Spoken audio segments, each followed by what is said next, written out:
আসসালামু আলাইকুম। মাল্টা international airport এবং আমাদের যে বাংলাদেশের শাহজালাল আন্তর্জাতিক বিমানবন্দর আছে, এটার মধ্যে পার্থক্যটা কি? দেখেন, এটা হচ্ছে একটা টার্মিনাল।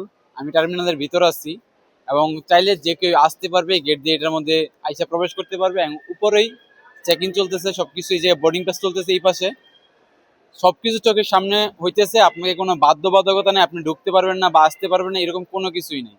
আপনি চাইলে ভিতরে ইজিলি আসতে পারবেন, ছবি তুলতে পারবেন, আপনাদের আত্মীয় স্বজনদের বিদায় দিতে পারবেন এবং ভিডিও করতে পারবেন, সবকিছু করতে পারবেন। বাট আমাদের এয়ারপোর্টে কি হয়, ভিতরে তো ঢুকতে দেয় না। আগে একটা সিস্টেম ছিল, টাকা দিয়ে ঢোকা যাইতো, বাট ওই সিস্টেমটা এখন অফ করে দিচ্ছে। বাট এই জায়গায় চাইলে আপনারা যদি প্রিয়জনকে বিদায় দিতে চান, তাহলে আপনি খুব কাছ থেকে চাইলে বিদায় দিতে পারবেন, যেটা আমাদের দেশে নাই। বাট আমাদের দেশে দিলে হয়তো বা পরিস্থিতি অন্যরকম থাকতো। বাট ওরা আমার থেকে বেশি সভ্য মনে হয়, তাই এর জন্য ওদের সবকিছু খোলাখুলি এই জায়গায় আছে। সবাই আসতে পারে, ভিতরে ঢুকতে পারে এবং চাইলে ভিডিও করতে পারে, ছবি তুলতে পারে। সো এটা হচ্ছে আমাদের এয়ারপোর্ট এবং মাল্টা ইন্টারন্যাশনাল এয়ারপোর্ট মধ্যে পার্থক্য। সো মাল্টা নিয়ে যদি এরকম আরো ভিডিও দেখতে চান, তাহলে আমার পেজটা ফলো দিয়ে রাখতে পারেন। ইনশাআল্লাহ দেখা হবে নতুন কোনো ভিডিওতে। সবাইকে আসসালামু আলাইকুম।